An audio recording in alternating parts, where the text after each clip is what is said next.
नमस्ते दोस्तों, एक बार फिर से स्वागत है आप सभी का हमारे चैनल पर। आज हम आपके लिए लेकर आए हैं भगवान शिव और राजा रुद्रदेव की एक ऐसी चमत्कारी कथा जो न केवल आपके रोंगटे खड़े कर देगी बल्कि आपके जीवन जीने के नजरिए को भी हमेशा के लिए बदल देगी। अक्सर हमारे मन में ये सवाल उठता है कि दुनिया में अधर्म करने वाले लोग सुखी क्यों दिखते हैं और नेक दिल इंसान दुखों में क्यों घिरा रहता है। आखिर कर्मों का वो गुप्त हिसाब क्या है जिसे स्वयं महादेव ने माता पार्वती को समझाया था। आज की इस विशेष वीडियो में हम जानेंगे कि कैसे एक पत्थर दिल राजा के एक गलत फैसले ने उसकी किस्मत बदल दी और कैसे अंत में महादेव की शरण ने उसे काल के चक्र से बचाया। इस कथा को अंत तक जरूर सुनिएगा क्योंकि इसका एक एक शब्द आपके जीवन के दुर्भाग्य को सौभाग्य में बदलने की शक्ति रखता है। तो चलिए अपने अंतर्मन को शांत करें और श्रद्धा के साथ शुरू करते हैं आज की ये दिव्य गाथा। एक बार माता पार्वती ने अत्यंत व्यथित, विचलित और करुणा से भरकर देवाधिदेव महादेव से प्रश्न किया कि हे त्रिलोकीनाथ, सृष्टि के पालनहार, मुझे ये समझाएं कि संसार का ये कैसा न्याय है जो मनुष्य दिन रात पाप कर्मों में लिप्त रहते हैं, अधर्म का मार्ग अपनाते हैं और दूसरों को पीड़ा पहुंचाते हैं। वे तो सुखों की कोमल शैया पर निश्चिंत होकर सोते हैं, उनका वैभव बढ़ता जाता है। इसके विपरीत जो मनुष्य सदैव धर्म, सत्य और परोपकार के कठिन मार्ग पर चलते हैं, वे जीवन भर दुखों के अथाह सागर में डूबते उतराते रहते हैं। आखिर कर्मों की ये गति इतनी विचित्र, जटिल और रहस्यमयी क्यों है? तब भगवान महादेव ने मंद मुस्कान के साथ माता पार्वती की ओर देखा और वो गूढ़ रहस्य उजागर किया जो किसी भी मनुष्य के जीवन की दिशा और दशा को सदैव के लिए बदल सकता है।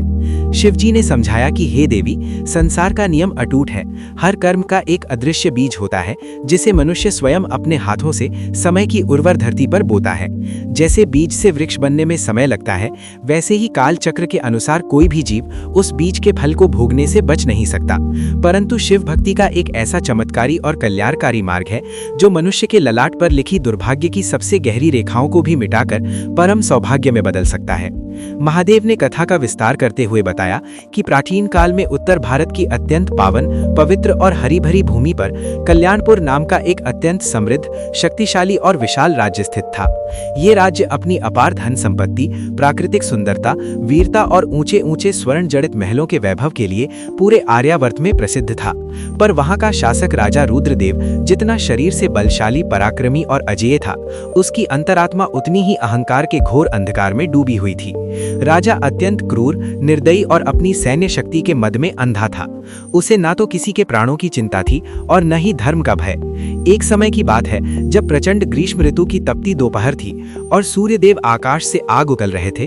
तब राजा रुद्रदेव अपने सुसज्जित सैनिकों और अनुभवी मंत्रियों के साथ केवल अपने मनोरंजन और शिकार खेलने के हिंसक उद्देश्य से घने जंगल की ओर निकला।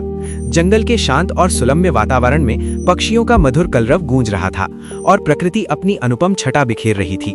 लेकिन राजा के मन में केवल रक्त बहाने और मासूम जीवों का शिकार करने का ही विचार था। तभी अचानक राजा रुद्रदेव की दृष्टि एक घनी झाड़ी के पीछे छिपकर बैठे एक अत्यंत कोमल, सुंदर और निर्दोष हिरण के नन्हे बच्चे पर पड़ी। राजा ने तुरंत अपना विशाल और घातक धनुष उठाया और उसकी आंखों में एक भयानक क्रूर चमक कौंध गई। उसने मन ही मन सोचा कि आज इस कोमल हिरण के बच्चे का मृदु मांस उसके शाही रात्रि भोज की शोभा बढ़ाएगा। वहां उपस्थित विवेकशील मंत्रियों ने राजा के उग्र स्वभाव को जानते हुए भी धीरे से समझाने का साहस किया और प्रार्थना की कि महाराज, ये तो अभी अबोध बच्चा है, इसकी आयु ही क्या है, कृपया इसे इसकी तड़पते मां के लिए छोड़ दिया जाए, इसे मारना अधर्म होगा। परंतु अहंकार में डूबे राजा ने क्रोधित होकर उन्हें वहीं डांटकर चुप करा दिया और अपनी शक्ति का प्रदर्शन करते हुए कठोर आदेश दिया। उसने अत्यंत क्रूरतापूर्वक उस नन्हे शावक को उसकी तड़पती हुई मां की नजरों के सामने ही छीन लिया और अपने तीखे जहरीले बाणों से उसे पल भर में मौत के घाट उतार दिया। वो हिरनी अपनी करुण, बेबस और आंसुओं से भरी आंखों से अपने बच्चे के प्राणों की भीख मांगती रही, राजा से मौन विनती करती रही। वो बेचारी बेजुबान जानवर राजा के तेज दौड़ते घोड़े के पीछे मीलों तक जंगल की धूल में भागती रही और चीख चीख कर विलाप करती रही। लेकिन पत्थर दिल राजा रुद्रदेव का मन एक क्षण के लिए भी नहीं पसीजा और उसने मुड़कर भी उस दुखियारी मां के विलाप को नहीं देखा। समय का पहिया घूमा और वर्षों बाद राजा का अंत समय निकट आया। साधु ने आगे माधव को समझाते हुए कहा कि हे राजन, रुद्रदेव की ये कथा केवल एक प्राचीन राजा की कहानी मात्र नहीं है, बल्कि ये वर्तमान संसार के हर उस मनुष्य की कहानी है जो माया, धन और क्षणिक पद शक्ति के वश में होकर अपने धर्म, नैतिकता और मानवता के मार्ग से पूरी तरह भटक गया है। राजा रुद्रदेव ने अपने पूरे जीवन काल में अनगिनत पाप किए थे, न जाने कितने निर्दोषों के घर उजाड़े थे और अनगिनत मूक प्राणियों को कष्ट पहुंचाया था। लेकिन जब काल का बुलावा आया और मृत्यु की काली छाया उस पर मंडराने लगी, तब उसे अपनी भीषण भूलों, पापों और क्रूरताओं का गहरा आभास हुआ। उसे अपनी आत्मा का अंधकार दिखने लगा।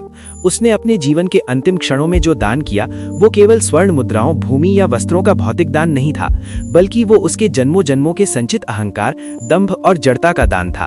उसने अपनी राज्य की समस्त प्रजा को महल के प्रांगण में एकत्रित किया और सबके सामने नतमस्तक होकर अपनी आंखों में पश्चाताप के आंसू भरकर और हाथ जोड़कर अपनी हर क्रूरता के लिए सार्वजनिक रूप से क्षमा मांगी।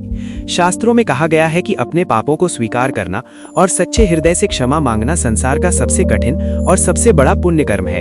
महादेव कहते हैं कि हे भक्तों, ये परम सत्य बात सदैव अपने हृदय के पटल पर अंकित कर लो कि किसी भी जीवित जीव का दिल दुखाकर, उसे प्रताड़ित करके या उसकी आत्मा को रुलाकर आप स्वयं कभी सुखी नहीं रह सकते। प्रकृति का नियम बहुत स्पष्ट है, जो दोगे वही लौट कर आएगा। यदि आपने अपने इस जीवन में अनजाने में भी किसी का हक मारा है, किसी निर्बल को दबाया है या किसी की संपत्ति छल से छीनी है, तो उसे समय रहते ससम्मान लौटा दो और प्रायश्चित करो। यदि किसी को कड़वे, तीखे और अपशब्द कहे हैं जिससे उसका हृदय छलनी हुआ हो, तो बिना किसी अहंकार या संकोच के उससे क्षमा मांग लो, क्योंकि इस मृत्यु लोक से विदा होने से पहले अपने सभी पाप पुण्य का हिसाब यही धरती पर बराबर कर लेना ही बुद्धिमानी है। वरना यमलोक में धर्मराज चित्रगुप्त का न्याय इतना सटीक, सूक्ष्म और कड़ा होता है कि वहां कोई भी सांसारिक तर्क या चतुराई काम नहीं आती। वहां न तो कोई बड़ा वकील आपके पक्ष में खड़ा होगा और न ही आपकी धन संपत्ति या कोई रिश्वत काम आएगी। वहां केवल आपके द्वारा किया गया निस्वार्थ दान, निर्दोषों की दी गई दुआएं, दूसरों के प्रति करुणा और निरंतर किया गया पवित्र शिव नाम का जाप ही आपकी एकमात्र गवाही देगा और आपको नरक की भीषण यातनाओं से बचाएगा। वास्तव में सच्ची शिव भक्ति का अर्थ केवल मंदिर की सीढ़ियां चढ़ना, माथे पर तिलक लगाना या घंटों माला जपना नहीं है, बल्कि सृष्टि के हर जीवित और जड़ प्राणी में साक्षात महादेव के दर्शन करना और उनके प्रति प्रेम का भाव रखना है। राजा रुद्रदेव ने उस निर्दोष हिरण के बच्चे की हत्या इसलिए की क्योंकि वो उसे केवल मांस का एक बेजान टुकड़ा और अपनी भूख मिटाने का साधन समझता था।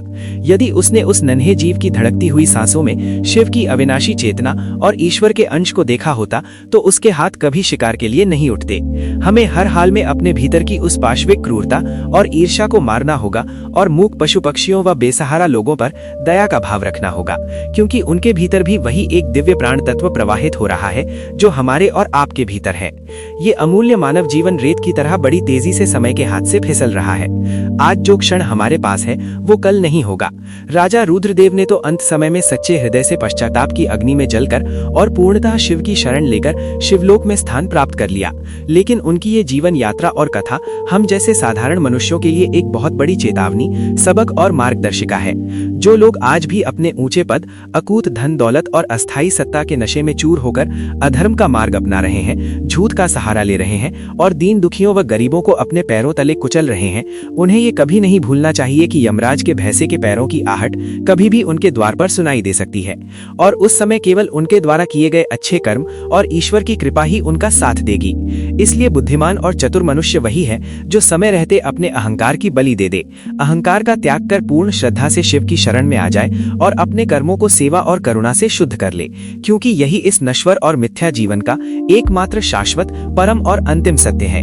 दोस्तों, ये थी राजा रुद्रदेव की वो आंख खोल देने वाली कथा जो हमें सिखाती है कि हमारे कर्म ही हमारा असली भाग्य तय करते हैं। याद रखिए, इस संसार में कुछ भी स्थायी नहीं है, न आपकी शक्ति, न आपका पद और न ही आपका अहंकार।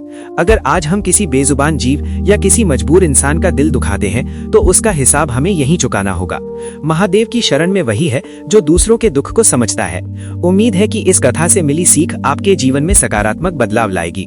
अगर आपको ये कथा प्रेरणादायक लगी हो तो इसे अपने मित्रों और परिवार के साथ लाइक और शेयर जरूर करें। ऐसी ही और भी दिव्य और ज्ञानवर्धक कथाओं के लिए हमारे चैनल को सब्सक्राइब करना न भूलें और कमेंट्स में हर हर महादेव जरूर लिखें। मिलते हैं अगली वीडियो में, तब तक के लिए महादेव आप सभी पर अपनी कृपा बनाए रखें। धन्यवाद।